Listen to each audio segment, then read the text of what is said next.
जय गुरुदेव।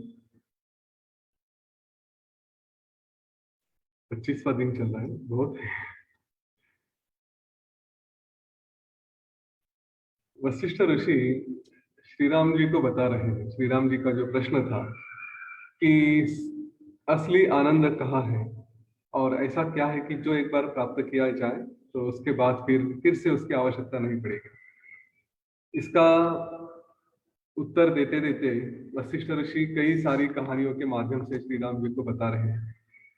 ये सारा मन का खेल है, और जो भी हम देख रहे हैं ये भी एक भ्रम है। और फिर इस भ्रम में जो सपना है उसमें हम उलझ जाते हैं, और उसकी वजह से जो नहीं है उसको सत्य मान के अपने आप को दुख कराते हैं। और फिर यहाँ पे अलग अलग रूपों से, अलग अलग कहानियों से मन की शक्ति कितनी बड़ी होती है, ये मन कितना विचित्र है, और ये क्या क्या नहीं कर सकता और क्या क्या कर सकता है। इतने सारे उदाहरण दिखा रहे हैं, इतने सारे उदाहरण दे रहे हैं। इनका सारों का कारण एक ही है कि यह जो क्रिएशन हम देख रहे हैं इसके लिए मन कारणीभूत है। और यह मन कैसे कारण होता है, तो वह मन आता है भावनाओं से। हम वस्तुओं में, व्यक्तियों में, परिस्थितियों में फंस जाते हैं। उनको देख के हमारी भावनाएं कहीं तो ऊपर आती है, भावनाओं के द्वारा फिर कार्य करने की इच्छा होती है, और वही कार्य मन करने लगता है। और जब मन कुछ कार्य करता है तो उसके कार्य के फल भी आते हैं, और उस कर्म के फल मतलब ही फिर से जन्म और मृत्यु का चक्कर। अच्छा, इनमें मन की शक्ति ऐसी है कि वो थोड़ी कम ज्यादा हो सकती है, लेकिन वो लुप्त नहीं होती। तो इस शक्ति का उपयोग मन से ही मन को काट कर, जैसे कांटे से कांटा निकाला जाता है, लोहा लोहे को काटता है, ऐसे ही मन से ही मन को काटना पड़ेगा, जिससे कि मन पूरा अशक्त हो जाए, वीक हो जाए। और जिसके द्वारा फिर जब मन ही नहीं रहेगा तो सारे कर्म भी समाप्त हो जाएंगे और फिर हम मुक्त हो जाएंगे। इन सारों का ट्रिगर मतलब हमारे इंद्रिय होते हैं।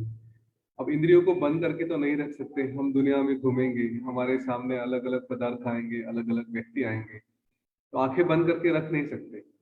और जब भावनाओं का कारण ही इंद्रिय है, क्योंकि इंद्रिय देखते हैं तो तुरंत अपने अंदर वो एक इम्प्रेशन जमा देते हैं कि हाँ ये कभी तो मैंने देखा था, कंपेयर किया था।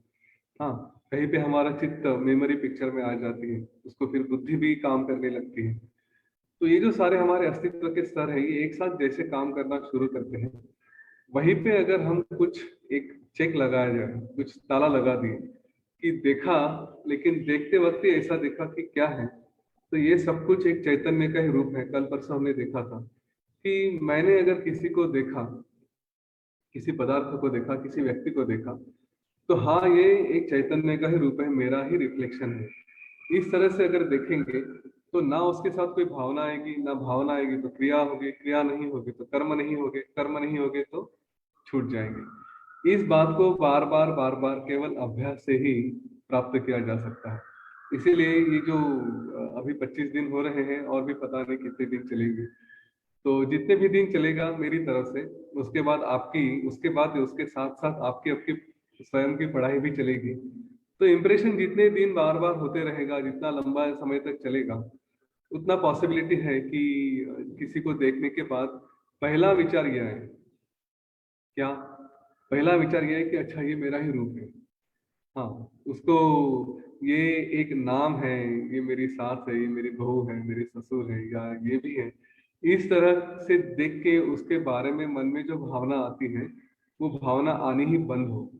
ठीक है, आप इंद्रियों से काम रोक नहीं सकते। इंद्रियों के सामने तो सारी वस्तु, व्यक्ति, परिस्थिति सब आएंगी ही आएंगी, लेकिन उनको रोकना ये हमारे इंद्रियों का काम नहीं हो सकता। पर उसको किस तरह से देखें, वहां से अगर शुरुआत करते हैं तो आगे का सारा जर्नी रुक जाता है।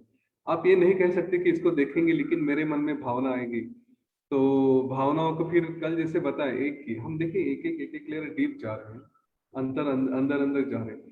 भावनाओं को फिर ये विचार आता है कि अच्छा तुम भावना आ रही हो मेरे मन में, लेकिन वो इसलिए आ रही हो कि कभी तो ये तुम्हारा स्वरूप ही है। मैं किसी से कंपेयर कर रहा हूँ, कुछ कर रहा हूँ, तो उसको कैसे रोका जाए। हाँ, तो इस बात पे कह दिया तो भावना समाप्त होगी, लेकिन बार बार तो आते ही रहेंगे, क्योंकि सेंसेस तो काम करते रहेंगे। फिर इन सेंसेस के ऊपर, इंद्रियों के ऊपर ही काम करें। तो उन्होंने बताया कि जो भी देख रहे हैं वो सब अपना ही रूप है।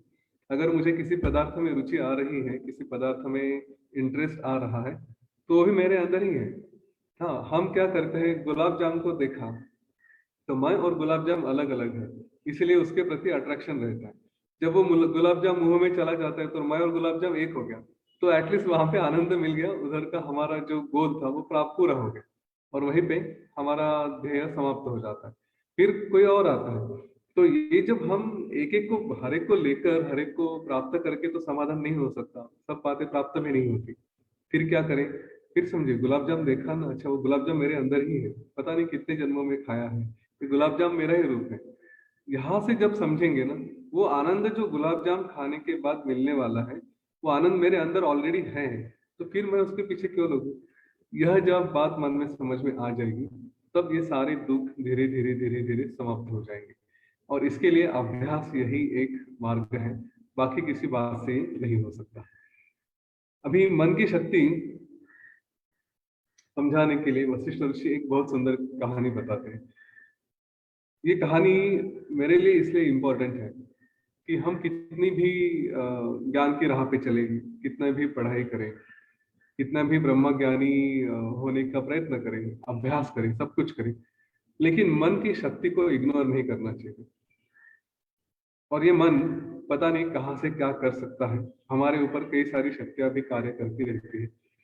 तो हो सकता है कि जीवन में कभी कभी कुछ कुछ इधर उधर हो जाए, और यह होने के बाद भी अपने आप को वो विश्वास देकर रखना है कि हुआ तो हुआ, यहाँ से फिर से बाहर निकल जाएंगे।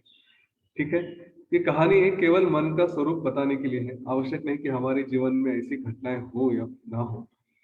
पर कभी होती है, अच्छे अच्छे लोगों के साथ होती है, तो उसको, ज्ञान को दोष नहीं देना, ये मत समझना कि ज्ञान काम का नहीं है। हाँ, ये होता है, और है तो है, वहां से फिर से बाहर निकलना है। यह कहानी एक राजा है जिसका नाम था लवण। और ये लवण नाम का राजा हरिश्चंद्र का वंशज था। बड़ा ही पराक्रमी था, बड़ा ही ज्ञानी था, सत्वशील था, और विवेकी था। उसके पास सारे सद्गुण थे, जो जो सद्गुण हम चाहते हैं उसके साथ सारे सद्गुण थे। और इन सद्गुण के साथ वो अच्छा राज्य कर रहा था।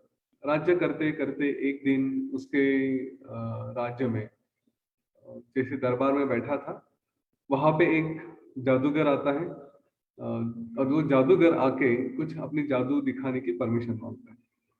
तो राजा की अनुमति लेकर वो जादू दिखाना शुरू करता है।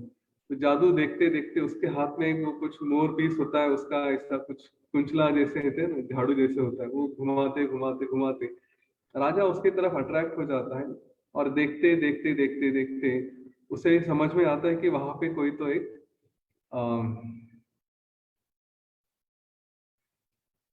तो एक अश्वपाल, मतलब जो घोड़े को संभालने वाला है, वो आता है। और वो घोड़े को संभालने वाला इंसान कहता है कि महाराज, ये घोड़ा एक एकदम अति सुंदर है और अति चपल है, और मेरे मालिक ने आपके लिए भेजा है। तो जादूगर कहता है कि महाराज, क्यों ना आप इस घोड़े पे एक बार बैठ के इसकी परीक्षा ले ले, देख तो ले, अनुभव तो करे कैसा है। तो राजा उठता है, घोड़े पे बैठता है, और घोड़े पे बैठने के बाद वो घोड़ा भागना शुरू करता है। घोड़ा भागते भागते भागते भागते उस राज्य के गांव से, राजा के नगर से फिर बाजू में जाता जाता जाता है, और ये राजा परेशान हो जाता है कि घोड़ा रुक क्यों नहीं रहा। बहुत प्रयत्न करता है, राजा अच्छा होता है, लेकिन फिर भी घोड़ा उससे रुका नहीं जाता। और वो घोड़ा लेकर जाता है उसको एक जंगल में। जंगल में जाने के बाद इतना समय ये घोड़ा दौड़ते रहता है, तो राजा को भी थकान हो जाती है, काफी देर बैठा होता है उसके ऊपर। तो प्रयत्न करता है कुछ हो, लेकिन नहीं हो सकता। तो उसको एक पेड़ दिखाई देता है, जिसकी पेड़ की एक डाल ऐसी आड़ी आई होती है। यह राजा घोड़े के ऊपर से उसको पकड़ लेता है, और घोड़ा चला जाता है। ये सब होते होते शाम हो गई। राजा वहां पे उतरा, और उसे समझ में आ गया कि जंगल बहुत घना है, इस घने जंगल में उसका कुछ नहीं हो सकता अभी। और रात के समय वो कहीं पर जा भी नहीं सकता, उसको अलग अलग जानवरों की आवाज आनी शुरू होती है। तो राजा उसी पेड़ पर बैठ जाता है, रात गुजारता है। बड़ी भूख लगी है, बहुत थकान है, ढंग से नींद भी नहीं आ रही क्योंकि अलग अलग जानवरों की आवाज है। ऐसी स्थिति में जो वो अभी एक एक अनुभव लेना शुरू कर रहा है कि जहाँ पे डर है, जहाँ पे एक तरह की तड़प है, भूख है, शारीरिक समस्या भी आ रही है। तो ऐसी अवस्था में वो वहां पे बैठ जाता है। और फिर जैसे जैसे सुबह होनी शुरू होती है तो वो तुरंत उतरता है और पहले देखता है कि कहीं तो मुझे खाना पानी पीने के लिए कुछ कहीं मिलेगा तो बड़ा अच्छा होगा। उस जंगल में उसको कोई आसार नजर नहीं आते कि कहीं कुछ मिल सकता है करके। ढूंढते ढूंढते ढूंढते ढूंढते वो जाता है कहीं एक तरफ। तो उसे अ, एक सुंदर लड़की दिखाई देती है। सुंदर नहीं कहना चाहिए, लड़की दिखाई देती है।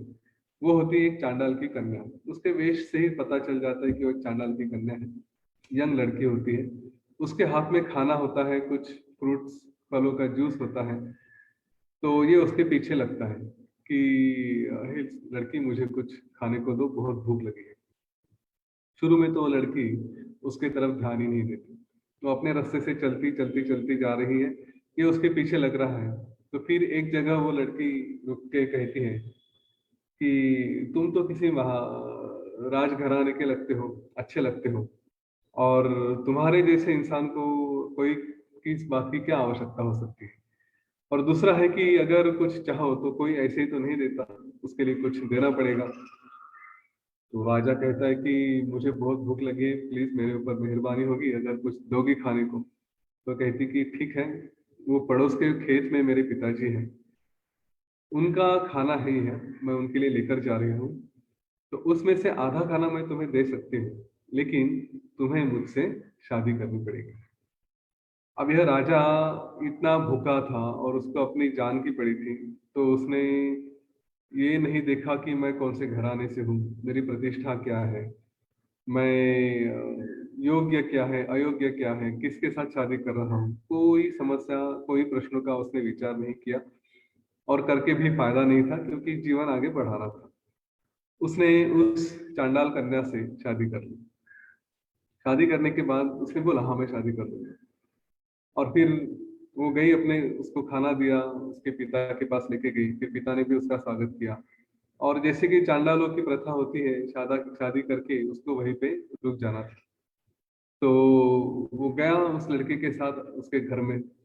घर में जाने के बाद उसने देखा, अच्छा आपने थोड़ी मन की तैयारी करके रखो रखो। मैंने पहले ही कहा था योग वशिष्ठ में हर तरह का रस है। तो यहाँ पे विभत्स रस है जिसमें काफी उठना आएगी, ऐसी बातें कही गई है। पढ़ते पढ़ते मन में भी वो विचार आते कि अरे बाप रे क्या लिखा है यहाँ पे। हाँ, तो मैं बहुत ज्यादा डीप में नहीं जाना चाहूंगा, लेकिन थोड़ा वर्णन अवश्य है कि क्योंकि वो रस भी हम थोड़ा अनुभव करें इसीलिए।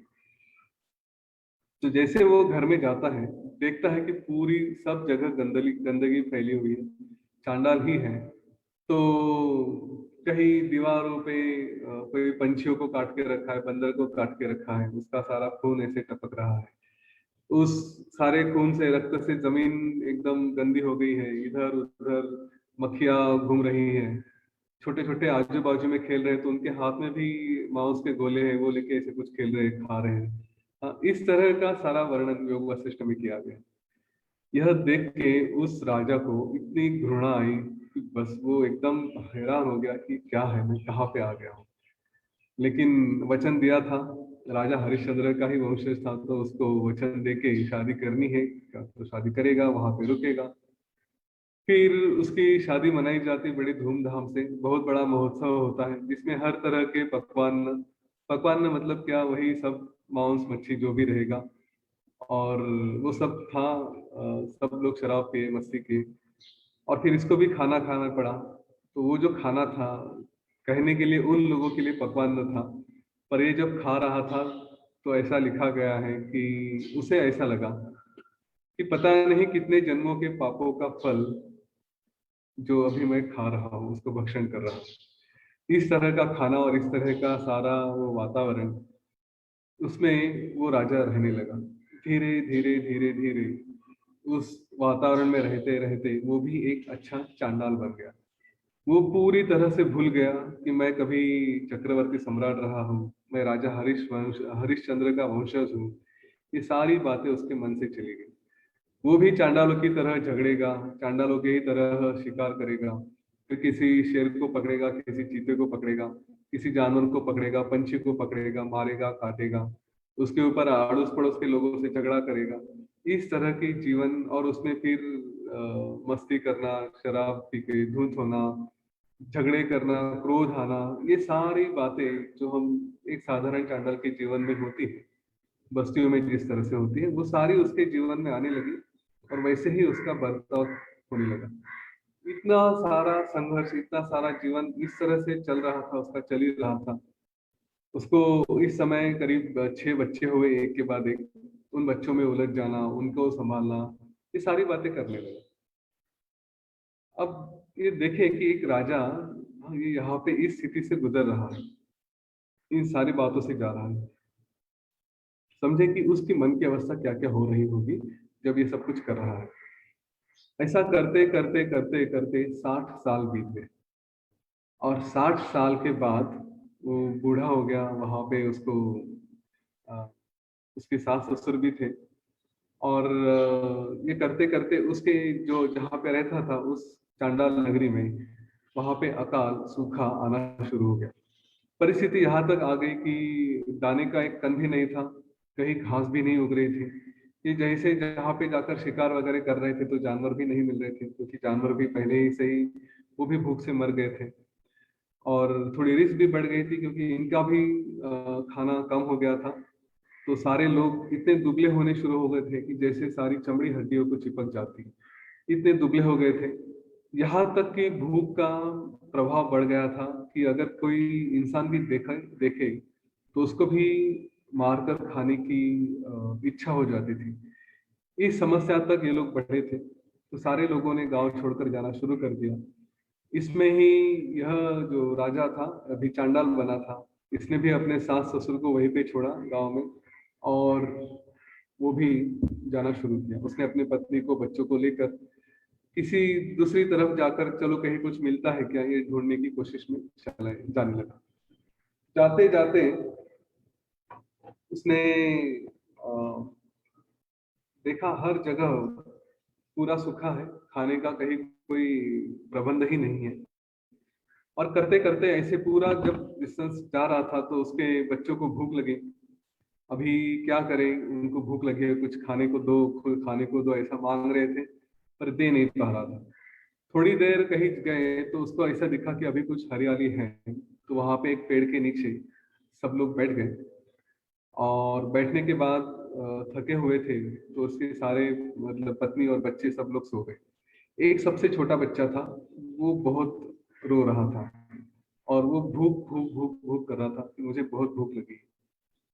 वो उसकी डिमांड भी क्या थी कि पिताजी कुछ खाने को दो, कहीं से थोड़ा सा मांस और थोड़ा सा खून अगर लेकर आते हो तो अच्छा रहेगा, पीने के लिए खून मिलेगा, खाने के लिए मांस मिलेगा। तो डिमांड भी देखिए। अब ये पिता अपने बच्चे की डिमांड को नहीं कर सकता था, बोल रहा था हाँ मैं कुछ करूंगा कुछ करूंगा, लेकिन बच्चा बहुत ही जिद करने लगा। तो ये तंग हो गया, ये कहा कि अब क्या करूं, चाहिए तो मैं ही अपना मांस और रक्त तुम्हें दे देता हूँ, खा लो उसको। तो बच्चे ने बोला हाँ ये कंसेप्ट भी अच्छा है, आइडिया अच्छा है, मुझे पसंद आ गया। आप मुझे आप ही का मांस और ये रक्त दे दो। अब इसको क्या करे, ऐसा समझ में नहीं आ रहा था। तो बच्चा फिर से मांगने लगा, आपने बोला ना दो करके। बच्चे ही हैं हम, तो एक छोटा सा गलती से भी कुछ बोल दे तो वहीं पे चिपक जाते हैं। तो यही शुरू कर दिया कि दे दो दे दो। तो उसने कहा ठीक है। ये एकदम परेशान हो गया, बाजू में गया, वहां से सूखी लकड़ियां इकट्ठी की। और वो सूखी लकड़ियां इकट्ठा करके वहां पे अग्नि जला दिया। और अग्नि जलाने के बाद उसके ऊपर कूद गया। जैसे ही उसके ऊपर कूदा, इसको किसी ने पकड़ लिया। तो पकड़ने के बाद इसने देखा कि कौन है जिसने मुझे पकड़ा। तो उस समय उसके समझ में आ गया कि यह राजा अपने ही दरबार में बैठा था। और दरबार में जब बैठा था तो ऐसे गिर रहा था अपने कुर्सी से, और उसको किसी ने पकड़ लिया था। उस समय वो राजा थोड़ा शांत रहा, इधर उधर देखा, और उसने पूछा कि मैं कौन हूँ, आप लोग कौन हैं, कहाँ पे हूँ मैं। तो उसके मंत्रीगण आए, उन्होंने समझा कि महाराज आप लवण राजा है। अ, उत्तरा पांडव करके आपकी नगरी है, यहाँ पे आप बैठे हैं, आपका ही दरबार है और हम सारे आपके मंत्रीगण हैं। तो राजा ने थोड़ी देर विचार किया, धीरे धीरे धीरे धीरे होश में आने लगा और उसने कहा कि ये कैसा चमत्कार है। हाँ, उसके मंत्रियों ने कहा कि महाराज आपको हुआ क्या है, आप कह रहे कुछ चमत्कार है, लेकिन हम काफी समय से देख रहे थे आपको जादूगर का खेल देखते देखते कहीं तो खो गए और आंखें बंद करके बैठ गए। और लेकिन हम आपको इतने शांत हुए देखकर हमें भी समझ में नहीं आया कि क्या करें। और जब हमने ये देखा कि आप शांत हो गए तो सारी सभा भी शांत हो गई, कोई कुछ बोल नहीं रहा था। और इस समय हमने देखा कि आपकी अवस्था बहुत खराब हो गई। मतलब आप इतने, ऐसा चेहरे पे देख के लग रहा था कि आप कहीं तो बहुत दुख में से, बहुत समस्याओं में से गुजर रहे हैं।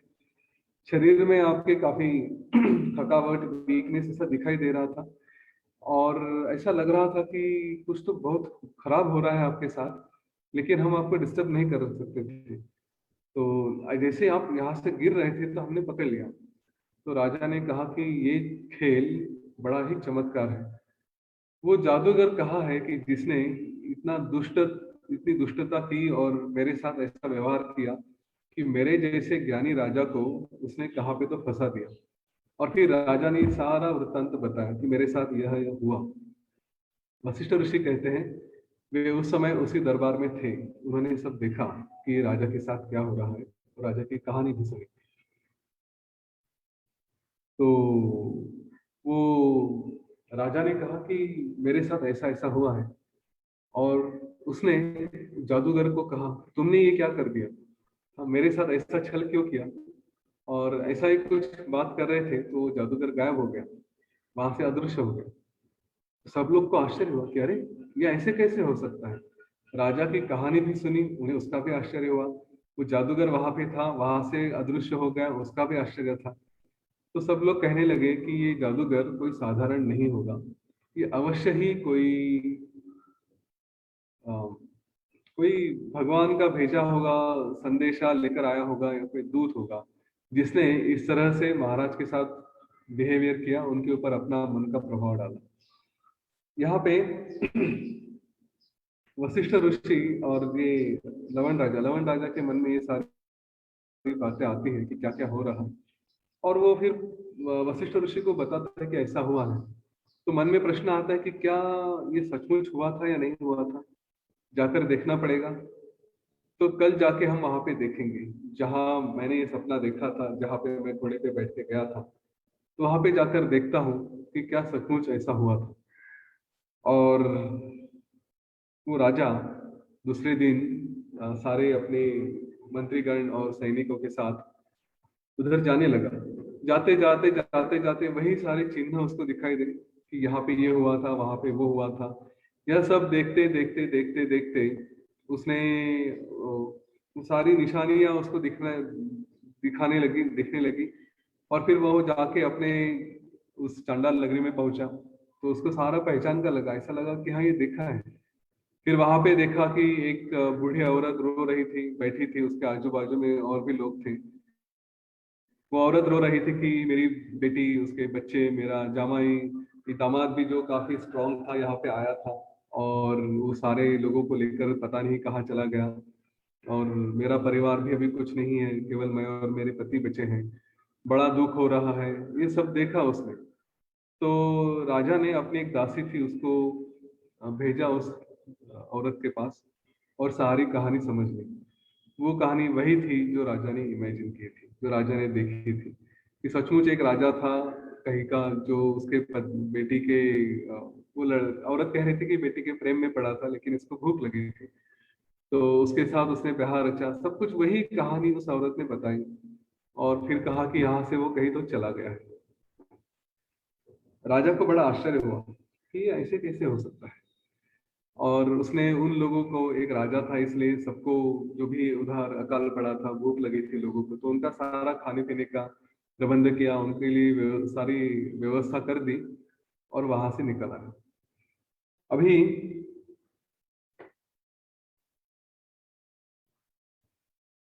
हम लोग को समझना चाहिए कि एक इतना ज्ञानी विवेकी राजा था, लेकिन उसके साथ भी मन ने ऐसा खेल किया। ये क्या खेल था वो समझेंगे। हाँ, पर सबसे बड़ी बात है कि मन का सामर्थ्य देखिए कि अच्छे अच्छों को भी ये भुला देता है। इतना स्ट्रांग राजा था, उसके साथ ये हुआ। क्यों हुआ, कैसे हुआ, उसके ऊपर मैं जाऊंगा अवश्य। पर हम विवेक और मन, इन दोनों को देखते हैं कि विवेक युक्त मन भी, जब विवेक मतलब क्या, कि क्या सही है और क्या गलत है, यह मन भी हमको फंसा देता है। कैसे फंसा देता है? जिस मार्ग पे हम लोग हैं, ये हमारे लिए मैं बात कर रहा हूँ, जिस मार्ग पे हम लोग हैं, जब थोड़ा ज्ञान आना शुरू होता है ना, तो जब कुछ देखते हैं और हमारा विवेक जागरूक होता है, और हमारा विवेक कहता है कि ये सही है, ये गलत है। इस सही और गलत की परिभाषा कई बार हम अपने मन से करते हैं, शास्त्र से नहीं करते। हाँ, यहाँ पे हम फंस जाते हैं। कभी कभी वो एरोगेंस आ जाता है हमें कि ये सही ही है और मुझे लग रहा है सही है। तो यहाँ पे विवेक कैसे आए, कैसे लेकर आए विवेक, इसको समझे। योग वासिष्ठ में इसका विवरण दिया है। उसके ऊपर थोड़ा अपनी तरफ से ऐड करना चाहूंगा कि यूजुअली जब हम विवेक की बात करते हैं, क्या सच, क्या सही है और क्या गलत है, क्या उचित है, क्या अनुचित है, यह जब हम तय करने जाते हैं, तो उसको अगर हम अपने मन से तय करें, तो स्वाभाविक है कि हमारा बायस, हमारा प्रभाव एक तरफ रहेगा कि ये मुझे अच्छा लगता है ना, ये सही है। और बार बार बार बार हम उसको अपने आप को कन्विंस करते हैं कि हाँ, यही सही है, यही सही, यही सही है। जब कभी इसका परिणाम भुगतने लगे, तो फिर विचार करते हैं आगे जाकर कि उस वक्त मैंने जो किया था, वो एक बार जरा देखो तो सही कि शास्त्र के अनुसार था क्या, गुरु के अनुसार था क्या। और जब इस प्रश्न का उत्तर ढूंढने जाते हैं, तो पता चलता है कि नहीं, यह वो नहीं था। हाँ, और फिर हमें लगता है कि हम फंस गए थे। विवेक हमें फंसा सकता है, क्योंकि विवेक को अपना मन भी, मन का सामर्थ्य देखिए, मन भी अपनी तरह से डिसाइड करता है ये करना उचित है कि अनुचित है। तो शास्त्र का अगर रेफरेंस नहीं लिया गया, तो अपना मन बोलेगा उचित है, और फिर अपने आप को हम कन्विंस करेंगे हाँ, ये अच्छा ही है, ये सही है और यही करना चाहिए। और फिर हम उसमें फंस जाते हैं, वहीं पे हमारे कर्म आ जाते हैं। तो ये जो विवेक का पार्ट है, ये मन की शक्ति ऐसी है कि अच्छे अच्छों को भुला देती है। मन जैसा वकील नहीं है, मैंने बार बार कहा। इतना स्ट्रांग एडवोकेट है कि गलत करने के लिए भी आपको उकसाएगा और करवा लेगा। ठीक है, तो फिर कैसे किया जाए? तो इसीलिए जो अभी ये सारा कहने से पहले जो बात बताई गई थी कि जो आत्म साक्षात्कारी लोग होते हैं, वो किस तरह से बर्ताव करते हैं, वो इसी विषयों में, किसी बात में फंसते नहीं। वो अपने आप को समझा देते हैं कि ये सब मैं ही हूँ। ठीक है, उनमें कोई विवेक नाम का विषय भी ऊपर आने की बात नहीं होती। हम थोड़ा डीप डीप जाते जा रहे हैं, अपना लेयर को हम और अंदर लेकर जा रहे हैं। एक तरफ हम बुद्धि के स्तर पे बात करते हैं कि विवेक आना चाहिए, सही क्या है गलत क्या है समझ में आना चाहिए। ठीक है, हमारा मन कई बार बात करता है कि मैं ये करूँ वो करूँ, पर उस मन को समझाने के लिए हमारी बुद्धि आती है। इसीलिए हमारे अस्तित्व के स्तरों में मन के बाद बुद्धि है, वो विवेक लेकर आती है कि ये सही है, वो गलत है। वैसे ही उसके अंदर और जाना चाहिए हमें कि हमारा विवेक क्यों ऐसा बिहेव करता है, तो उसके ऊपर कुछ इंप्रेशन है, वो इंप्रेशन से वो कुछ बिहेव करेगा। लेकिन उस विवेक को भी उसके अंदर लेकर जाना है, तो अपना अस्तित्व समझे कि मैं अपने आप को कुछ समझ रहा हूँ, उसके भी अंदर जाए कि शास्त्र वचन, गुरु वचन के अनुसार ये हो रहा है क्या। मेरा जो भी बिहेवियर है, मैं कौन हूँ, मेरा जो भी बिहेवियर है, वो अगर उसी स्तर के हिसाब से होगा, तो फिर मेरे हाथ से गलतियां नहीं होगी। मन यह आपको इस तरह से भ्रम में डाल सकता है, मन की शक्ति है।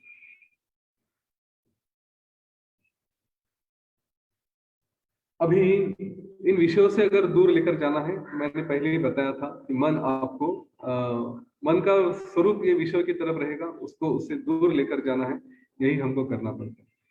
अब इस कहानी में आते हैं फिर से। ये कहानी क्यों घटी? श्री राम जी ने पूछा कि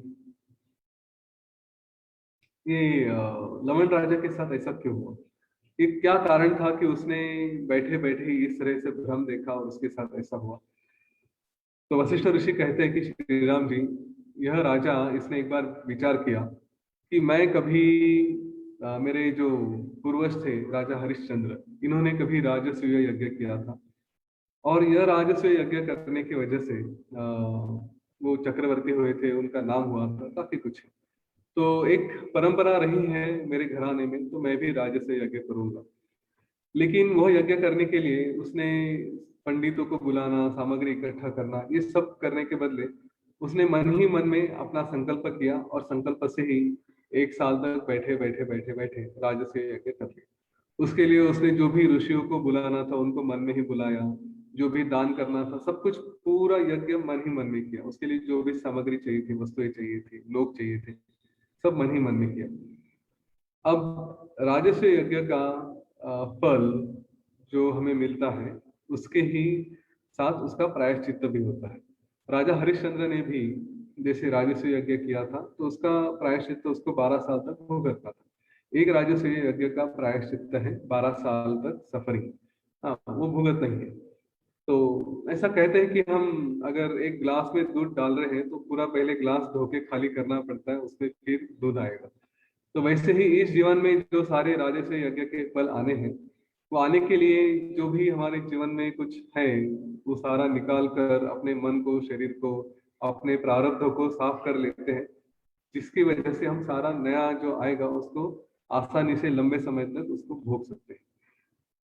अब यह बात समझकर उस राजा ने राजस्व यज्ञ कर लिया था, पर उसको 12 साल का सफरिंग तो आना ही था। पर ऐसा कहते हैं कि जो हम पूजा करते हैं, तो मानस मानस पूजा सर्वश्रेष्ठ होती है। मानस पूजा जब करते हैं, उसका फल भी 5 गुना होता है। अलग अलग तरह की पूजाएं बताई गई हैं, तो सर्वश्रेष्ठ पूजा मानस पूजा होती है।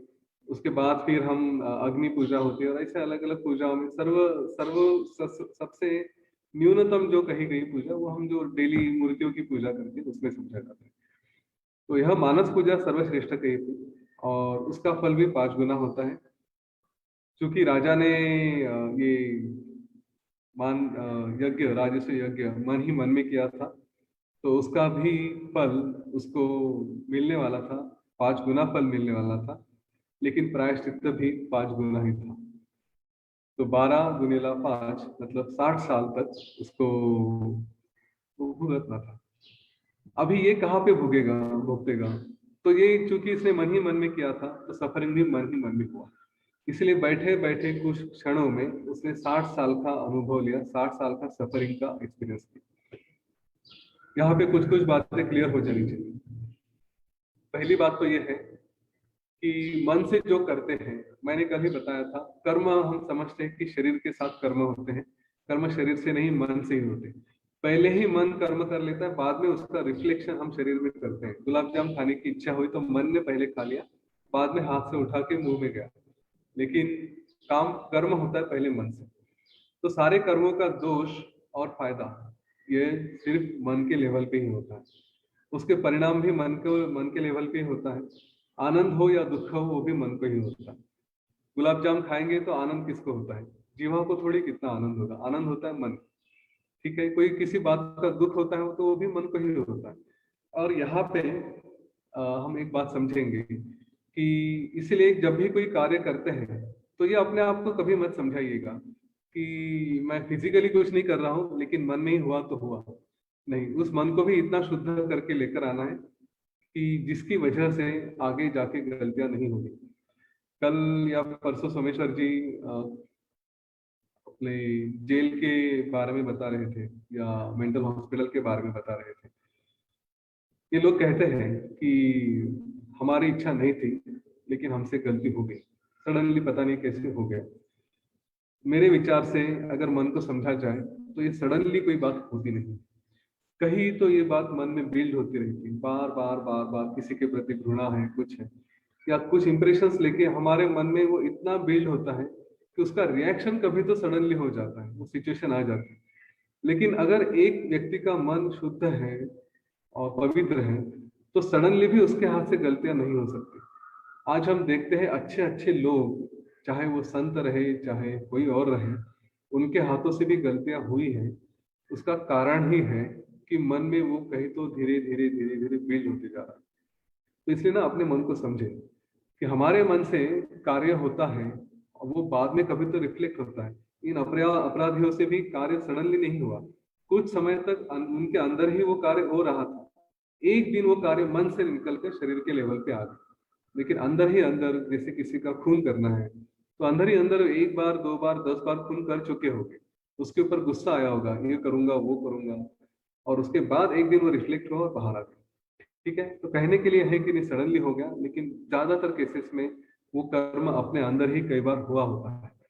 इसलिए आप अगर अपने ही मन में किसी के बारे में घृणा देख रहे हैं, किसी के बारे में आप गलत विचार कर रहे हैं, तो अपने आप को सावध करें कि कहीं मेरा मन गलत तो नहीं कर रहा है। आज मन में ही कार्य, गलत कार्य हो रहा है, शरीर से नहीं हो रहा है, इसका अर्थ ये नहीं कि ये होगा नहीं करके। ये एक दिन मन का रिफ्लेक्शन बाहर आएगा, शरीर से काम कर देगा। इसलिए अपने मन को उसी समय समझाना चाहिए कि मेरे मन में भी शास्त्र के अनुसार विचार होना चाहिए।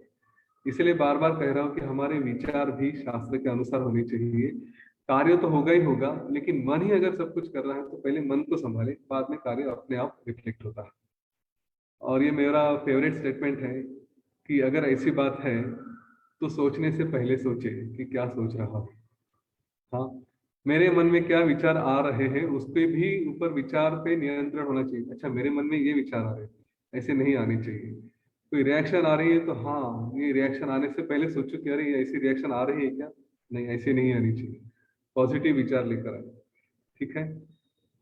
इसके बाद इस कहानी का और एक सुंदर सारांश ये है कि जैसे राजा ने ये 60 साल का सफरिंग किया, नियति है कि अगर आपने राज्य से यज्ञ का संकल्प किया है तो आपको 5 गुना 12 साल का तो भुगतना है। मानस संकल्प किया तो 60 साल होगा। पर 60 साल अगर हो रहा तो फिर वो इसी में क्यों, मन ही क्यों? क्योंकि ये बात अलग है कि मानस संकल्प था इसलिए मन में भुगतना पड़ा, पर सफरिंग तो सफरिंग होता है। और हम अगर अपने जीवन में देखें तो मैं कहूँगा 99.9% भी समस्याएं, जो दुख है, वो उनका केवल मन के लेवल पे ही दुख होता है ना। एक बार जरा अपने जीवन में झांक के देखें, अभी तक जितने भी दुख सहे हैं या कहे हैं कि मैं दुख में हूं या मुझे दुख हुआ है, उन दुखों का लेवल क्या था? शरीर पे अगर कोई आपको वेदना दे रहा है कि जैसे कि किसी ने पकड़ के मारा है, अपने शरीर पे कोई गोली चलाई है, फटके मारे, हंटर लगाया, कुछ किया है, तो मैं समझ सकता हूँ। जख्म हुआ है, कोई बीमारी हो रही है कि जिससे वेदना हो रही है, तो वो समझ सकता हूँ कि शारीरिक लेवल है। ठीक है, इसको अभी उसको भी मैं पूरी तरह से स्वीकार नहीं करता, लेकिन ठीक है, एक्सेप्ट करते कि एक वेदना होती है जो फील होती है शरीर पे, असल में कुछ तो लगता है। लेकिन दूसरी तरह की जो वेदना है, जो हम कहते कि मुझे बड़ा दुख हो रहा है, मुझे अच्छा नहीं लग रहा है, ये वो, ये सारी बातें कहाँ पे होती है? ढंग से देखा जाए तो ये सारी बातें मन के लेवल पे है ना। अब मन के लेवल को क्या उसको महत्व देना? किसी के लिए है, किसी के लिए नहीं है। ये यूजुअली मैं जो कुछ अलग सेशंस लेता था उसमें इस बात का उदाहरण देता था कि एक फैमिली है, कुटुंब है, जिसमें एक सासू माँ है और दो बहुएं हैं। सासू माँ बड़ी सासू माँ ही है। कहीं तो एक बहुत सुंदर सा स्टेटमेंट सुना था कि सासू सास, वो जो सास होती है ना, उसको सास इसलिए कहती है कि जब तक बहू की सांस रुक नहीं जाती तब तक ये सांस सांस नहीं रहती, उतना उसको परेशान करती है। तो ये जो सांस होती है बड़ी परेशान करने वाली होती है। और दो बहुएं हैं। एक बहू है कि बड़ी सेंसिटिव है, इसको कुछ भी कहा इधर उधर का तो ये पूरा बाल्टी भर के रो देगी। जैसे अकाल पड़ा है तो कोई बाल्टी भर के ले जाए, उसका अकाल दूर हो जाएगा, इतना रोती थी। थोड़ा भी कुछ बोलो ये रोना शुरू कर देगी। तो अपने घर वालों को बताएगी, पति को बताएगी कि सासू माँ इतना तकलीफ देती है, ऐसा है वैसा है, परेशान। सब लोगों को रो रो के अपनी कहानियां सुनाएगी। और दूसरी बहू है कि वो डीएसएन कर चुकी है, बीटीपी कर चुकी है, पूरी पत्थर है, कुछ भी हो जाए जीवन में उसको हिलती ही नहीं है। सासू माँ को लगता है ये कौन सी पत्थर है कि इसके ऊपर सर पटक पटक के मेरा सर फूट जाएगा, इसको कुछ होता नहीं। तो ये दूसरी बहू ऐसे है। अब समस्या ये है और प्रश्न ये है कि प्रॉब्लम किस में है? प्रॉब्लम इन दो बहू में है कि सासू माँ में है? अगर वो पहली बहू कहती है कि सासू माँ बहुत परेशान करती है इसलिए मैं रोती हूँ, इसलिए मेरा गुस्सा आता है, इसलिए मेरा बीपी शूट होता है, इसलिए मुझे तकलीफ होती है, ये प्रॉब्लम इस बहू में है कि प्रॉब्लम सांस में है, किसको सुधारना चाहिए? जाके आप सांस को सुधारेंगे तो कोई कारण नहीं, दूसरी बहू बोलेगी नहीं मुझे तो कोई प्रॉब्लम नहीं है, वो प्रॉब्लम उसका है। अगर वो इस तरह से बिहेव करके पॉलिटिक्स करते कुछ करते हैं, प्रॉब्लम उसका है, मेरा प्रॉब्लम नहीं है ना? देखिए मन का खेल, दोनों को भी मन है, लेकिन घटना एक ही है। उस घटना को एक मन अपने आप को समस्या करता है, अपने आप को दुख में डालता है, दूसरा मन उस घटना को इग्नोर करता है और मस्त रहता है। यहाँ पे देखिए सारी समस्या, वो जो पहली बहू रो रही है, प्रॉब्लम की बात कर रही है, उसके सारे प्रॉब्लम मन के लेवल पे है, और उसने अगर अपने मन को ट्यून कर दिया तो प्रॉब्लम चले गए। मतलब प्रॉब्लम प्रॉब्लम नहीं होता, प्रॉब्लम मन है। मन से ही हम देखते हैं कि प्रॉब्लम है करके, वरना कोई प्रॉब्लम है नहीं। और इसीलिए दुख जो कहते हैं बार बार मुझे दुख है मुझे दुख है, वो असल में दुख नहीं होते, वो केवल मन जिस तरह से देखता है, जिस तरह से अनुभव करता है, वही बातों को दुख कहा गया है।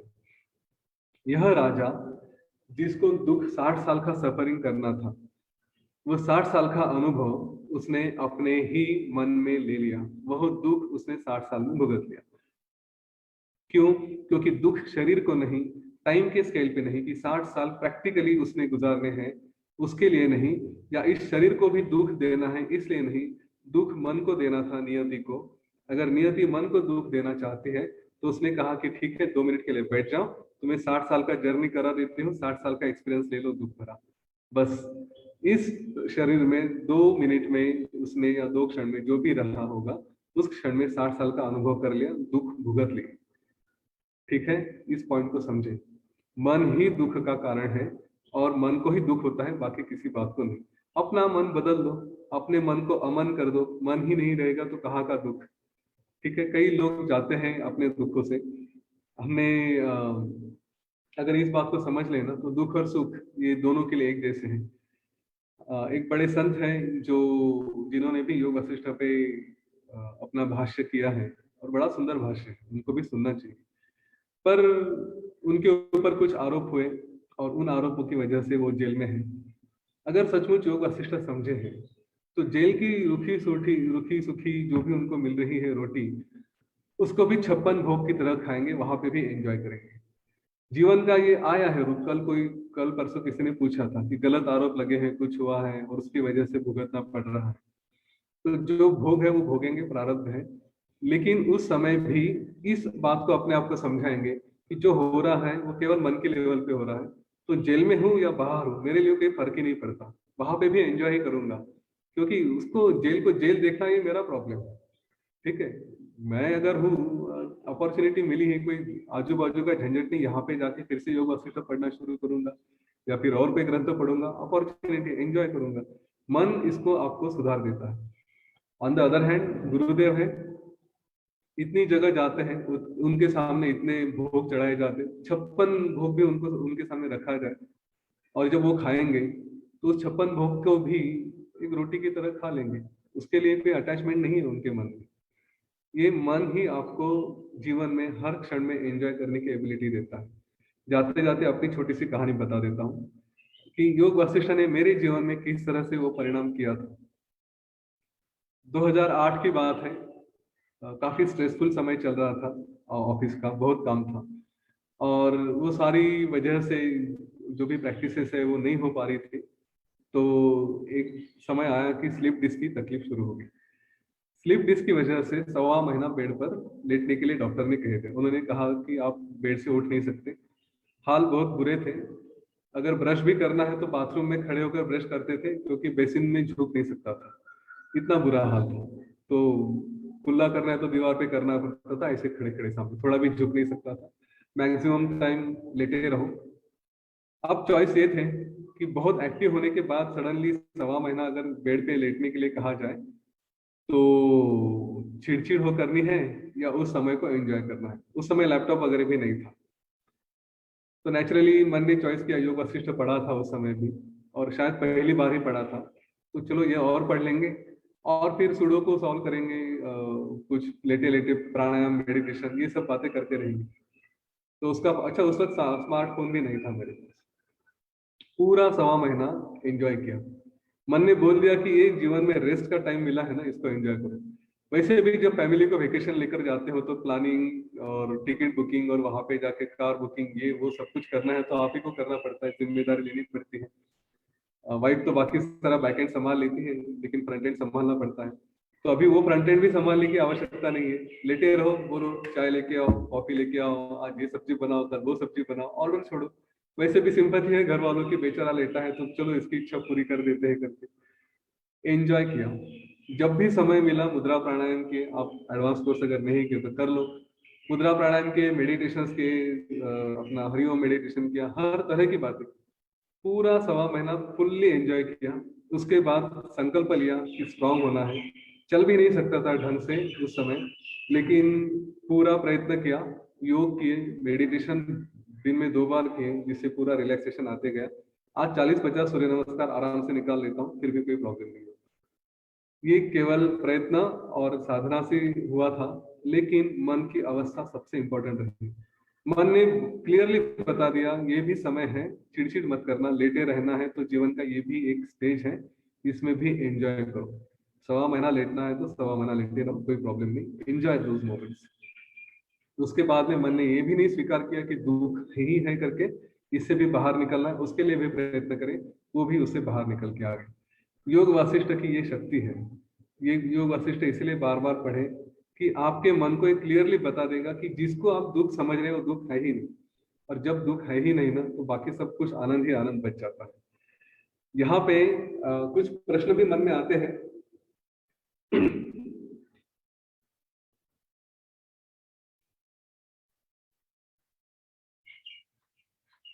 कि अगर ये प्रश्न आपको भी मन में आया होगा, श्री राम जी के मन में भी आया होगा, और वो लवण राजा के मन में भी आया। उसने पूछा कि ये सच कैसे हुआ, जो मैंने देखा सपने में वो वास्तव में भी मुझे वैसे ही दिखा, वहां पे जाकर देखा, तो ये क्या था, कैसे था। तो वशिष्ठ ऋषि कहते कि देखो महाराज, दो बातें, दो कारण हो सकते हैं ये सब होने की। एक कारण है कि आपने जो देखा, जो इमेजिन किया, वही उन लोगों ने भी कभी इमेजिन किया होगा। दो अलग अलग लोगों का संकल्प, समष्टि, ये एक हो सकती है। तो आपने यहाँ पे जो भी देखा है वो उन्होंने कभी तो अपने संकल्प में देखा होगा, और इनके लिए भी वो भ्रम रहा होगा कि ऐसा ऐसा हुआ था करके, और वो उस तरह का अनुभव वो बता रहे हैं। ये एक बात हो सकती है। दूसरी बात यह है कि आपने कभी कुछ कहीं सुना होगा और आपने उसका अनुभव किया होगा कि हाँ मैं वही था। हाँ, कई बार ये होता है कि हम कहीं तो किसी की कहानी सुन लेते हैं, और फिर बाद में अपने आप को उस जगह इमेजिन करते हैं कि हाँ ये मेरे साथ भी हुआ था करके, राइट। तो वैसे ही राजा ने कहीं तो सुना होगा और बैठे बैठे उस चांडाल की जगह अपने आप को प्लेस करके वो अनुभव लिया होगा। ये राजा वही था, ये कोई बता नहीं सकता था।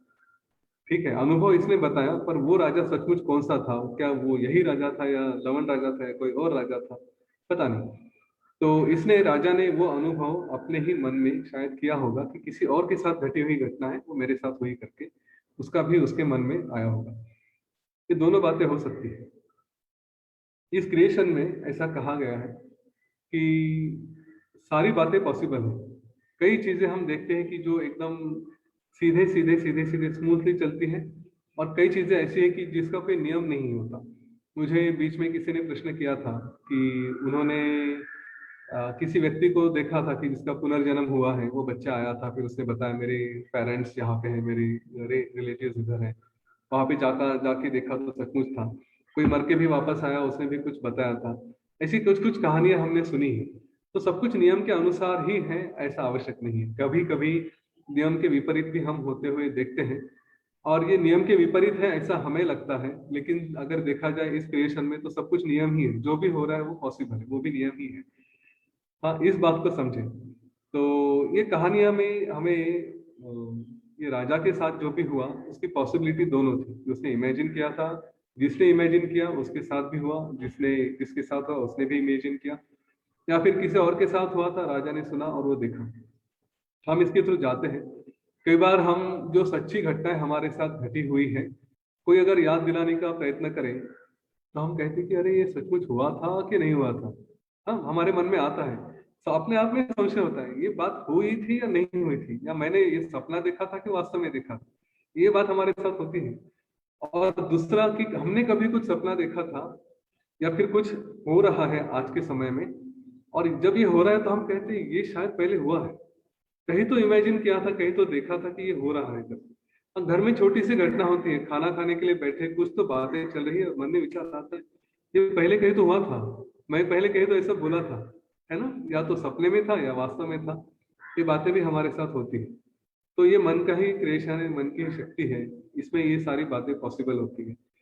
वशिष्ठ ऋषि ने ये सारा बताने के बाद कहते कि देखो, सारांश यही है, शरीर जड़ है और मन चेतन है।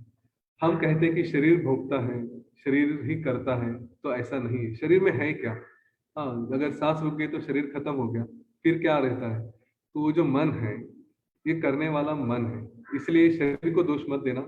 शरीर को अगर कुछ भुगतने पड़ रहे हैं तो भी भुगतने दे। अपने मन को समझाए कि मन को कुछ नहीं हो रहा है, क्योंकि असली सुख या दुख ये केवल मन की लेवल पे होता है। इसलिए इस सूत्र को आगे पकड़ कर चले कि मन से कार्य ना हो, इसके लिए प्रयत्न करें, अपने मन के ऊपर संस्कार करें, और कुछ हो रहा है अच्छा बुरा तो देखें कि सचमुच मन की लेवल पे हो रहा है या एक्चुअल, अभी जिसको आप एक्चुअल कहेंगे उसको एक्चुअल कहें, रियलिटी में कुछ हो रहा है। हाँ, अगर मन के लेवल पे हो रहा है तो अपने आप को ट्यून करें, बताएं कि मेरी जगह कोई और होता, तो कोई ज्ञानी होता तो इसको गलत, इसको दूसरी ढंग से देखता, अपने आप को तकलीफ नहीं देता। ये समझा है। मेरे ख्याल से यह कहानी सुनने के बाद भी आपका राष्ट्रीय यज्ञ ऑलरेडी हो चुका है। हाँ, क्रिया की है तो राजस्व यज्ञ हो चुका है।